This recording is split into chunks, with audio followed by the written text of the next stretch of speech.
네. 현재 국정 공백 문제에 있어서 양비로는 저는 좀 부당하다고 생각합니다. 여야 모두에게 책임이 있지만 이 문제를 야기하는 것은 명백히 대통령과 집권 세력입니다. 그래서 이 문제가 불거졌을 때 국민적 반발과 부정적 여론을 좀 재빨리 수용하는 그런 적극적인 자세가 필요하지 않느냐는 생각이 들고, 현재 박근혜 대통령이나 뭐 청와대 또 새누리당이 문창극 총리 지명자 사태가 불거진 지 이미 시간이 한참 지나지 않았습니까? 네네. 이런 문제가 너무나 분명한 국민적 그 여론의 평결이 이미 끝이 난 셈이란 말이죠. 그럼에도 불구하고 서로 공 넘기기를 하고 있는 것 같은 느낌을 주어서 굉장히 허전하고 실망스럽습니다. 가령 박근혜 대통령께서는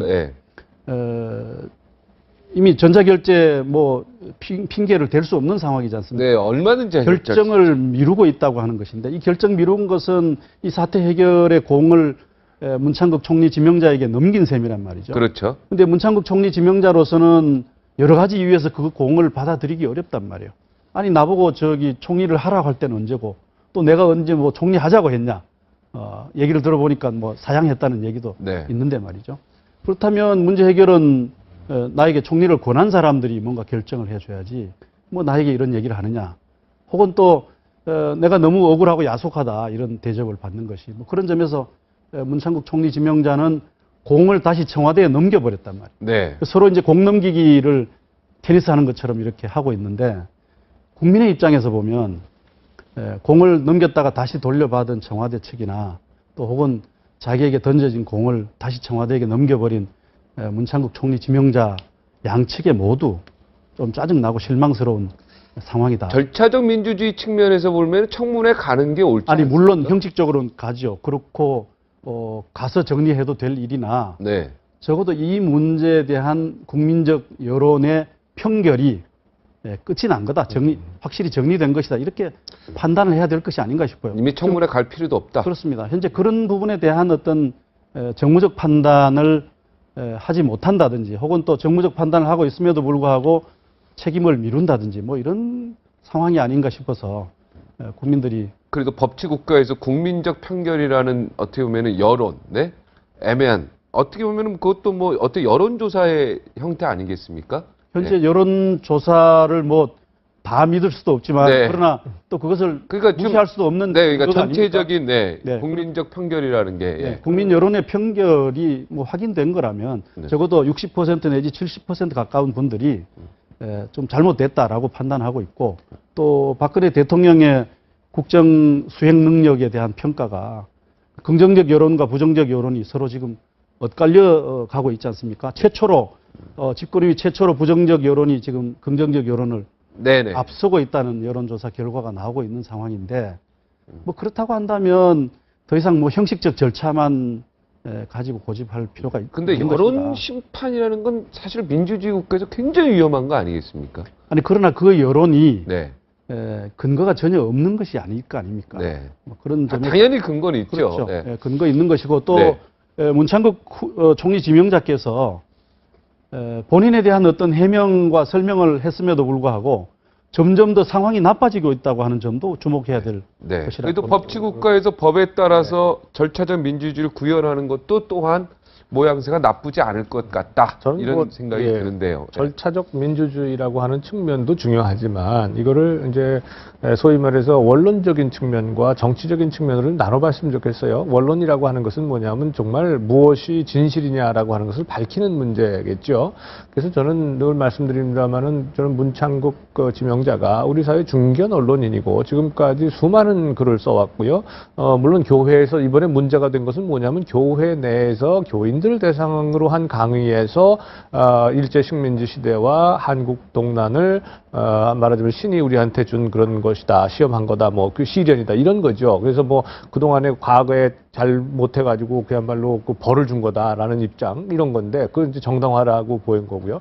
그다음에 두세 가지 칼럼에서 표현 자체가 마치 일본이 주장하는 것을 그대로 받아들이는 것처럼, 뭐 보상을 배상 주장하지 말자라든지 위안부 문제 제기하지 말자라든지 뭐 이런 것들이 있었다는 것인데요. 네. 이걸 가지고 과연 그런 문창극이라고 하는 그런 자연인을, 특히 총리 정리할 사람이지 않습니까? 그런데 이 사람을 이렇게 뭐 친일파 혹은 역사 인식이 잘못된 사람으로 이렇게 낙인을 찍는 것이 저는 왠지 그거는 잘못된 거죠. 이건 제가 보기에는 이건 그 진실에 가까울 것 같지가 않아요. 이건 따라서 진실을 마녀 사냥이 밝혀야 된다. 왜냐하면 이게 다 지금 선거 앞에 놓고 만약에 그 사람 만약에 이게 모르겠어요. 많은 사람들은 학자들도 그냥 그것만 보고 지금 그 문창극 지명자가 친일파다 혹은 역사인식에 문제 있다라고 주장을 합니다. 근데 저는 그걸 다 읽어봤는데 보니까 글쎄 표현 자체가 문제는 분명히 있지만 그러나 그렇다고 해서 이 사람이 이러한 이걸 가지고 이 사람을 친일파로 단정을 하거나 역사인식에 문제가 있다라고 이 비난을 하기에는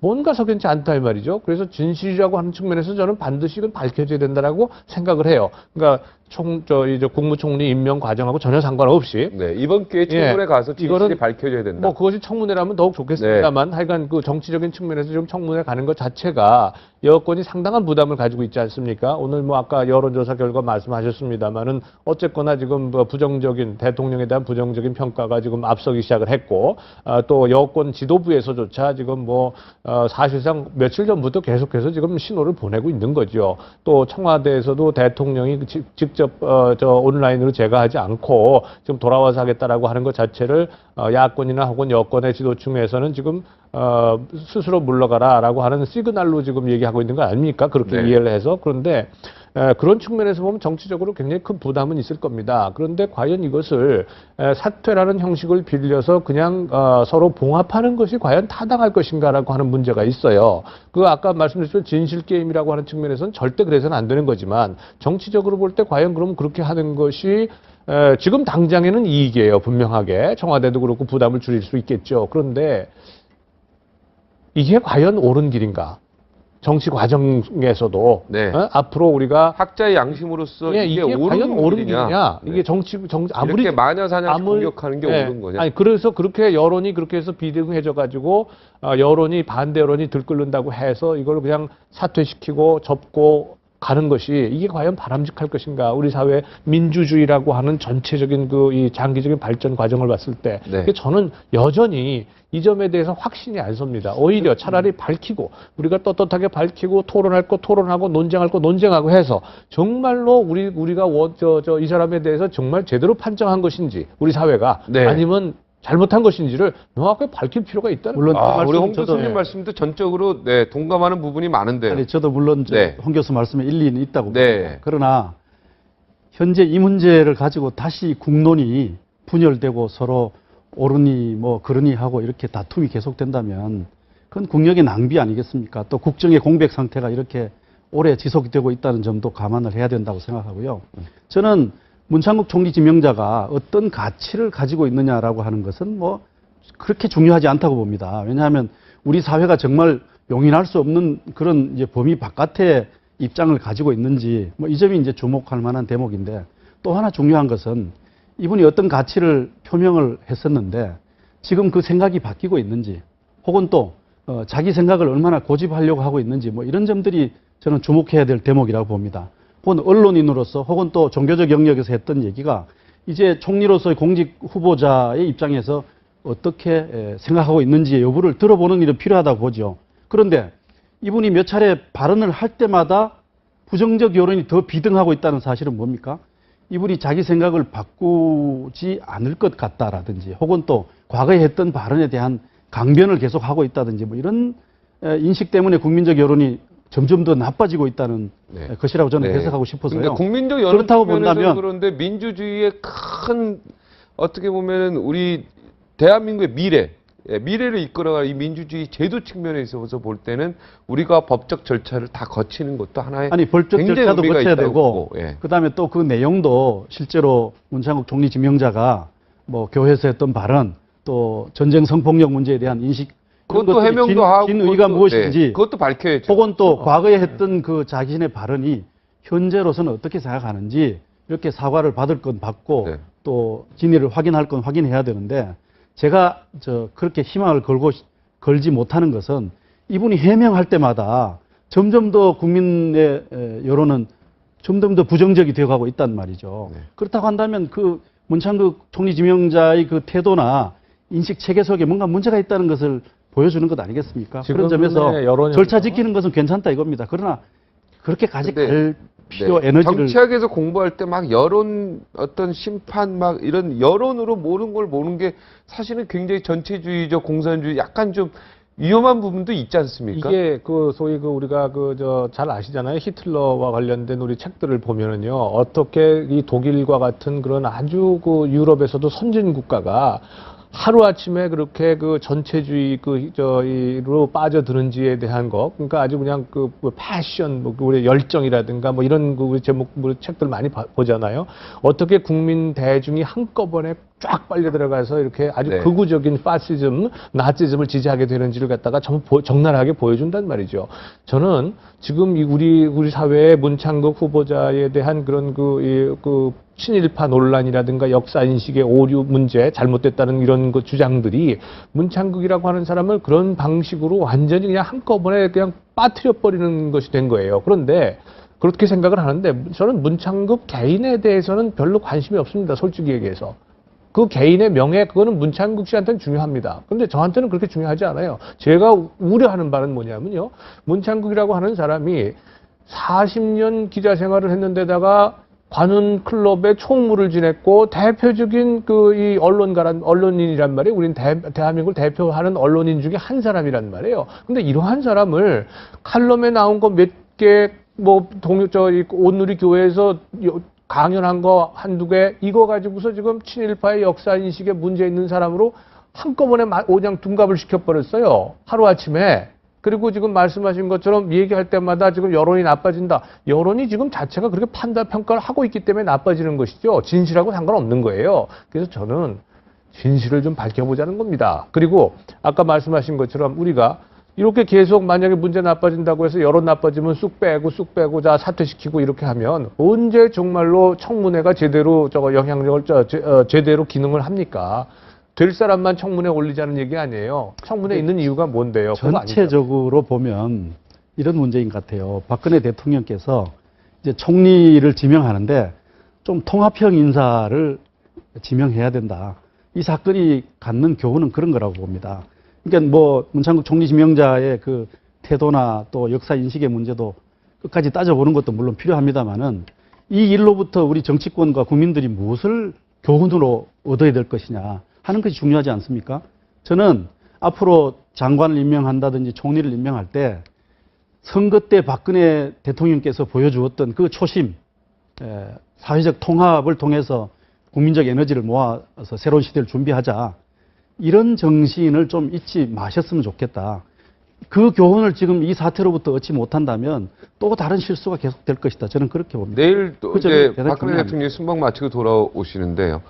이걸 어떻게 해야 됩니까? 대통령이 지금 일단은 뭐 1분 만에 하는 전자결제도 지금 안 하시고 오는 거 아니겠습니까? 거기에 집중해야 된다는 이유로요. 어찌됐든 무언가가 여기 이제 생각이 바뀔 수도 있고요. 뭔가 이제 결론을 내리고 내일 오실 텐데 어떻게 제가의 도장을 찍어서 청문회로 가는 게 좋습니까? 지금 문창극 총리 후보자는 무조건 가겠다는 거 아닙니까? 청문회까지. 예. 자, 박근혜 대통령이 카드를 지명 철회로 접어야 됩니까? 아니면은 어떻게 해야 됩니까? 새누리당 내부에서 문창극 후보 총리 지명자의 그 청문회 행위 계속되지 않았으면 좋겠다라는 의견이 많이 나오고 있죠. 그렇죠, 지금은. 그 점을 주목해야 된다고 봅니다. 그럼 지명 철회로 가야 된다. 정치적으로 그때까지도 안 그만둔다면. 네, 그렇게 가진 된다면 안 한다면. 박근혜 대통령의 국정 운영에 큰 부담이 되고요. 국정 공백이 또 계속됩니다. 그런 점도 주목해야 되고 또 새누리당 입장에서 보면 민심의 바다 위에 떠 있는 그 배가 지금 민심의 바다가 아주 노염으로 출렁이고 폭풍이 불어올 것 같은 이런 조짐을 보이고 있는 상황이니까 새누리당의 어떤 정치적 판단이 저는 옳다고 봅니다. 네, 박지원 비서실장은 이건 비서실장 자기 경험으로 봤을 때 대통령에게 지명한 걸 본인이 다시 지명 철회한다는 건 그건 진짜 있을 수 없는 일이다. 저는 이제 두 가지 해법이 굉장히 힘든 일이다. 두 가지 해법을 생각해 볼 수 있죠. 예. 하나는 이제 문창극 총리 지명자를 추천했던 분이 뭔가 좀 정치적 조정 능력을 발휘해서 자진 사퇴를 유도해라. 해석하는 방법이라든지 또 하나는 이제 본인의 판단에 이제 기댈 수밖에 없는데요. 네. 그러나 그것도 쉽지 않은 것은 아마 문창극 총리 지명자 당사자로서는 너무나 야속하고 억울한 일일 수 있죠. 내가 무슨 하고자 해서 지금 이렇게 된 거냐. 그건 아니에요. 임명직이니까 이건. 예, 그리고 내가 어차피 이렇게 중요한 대중적 여론의 심판 앞에 서 있으니까 내가 할 얘기에 기회를 달라. 뭐 이렇게 말씀을 하실 수도 있다고 생각하고 그 저는 뭐 이유도 있다고 봅니다. 네. 그러나 개인적으로 그렇지만 그것이 공론 분열과 정치적 큰 혼란을 야기시킨다고 본다면 네. 뭔가 좀 결심을 하는 것이 필요치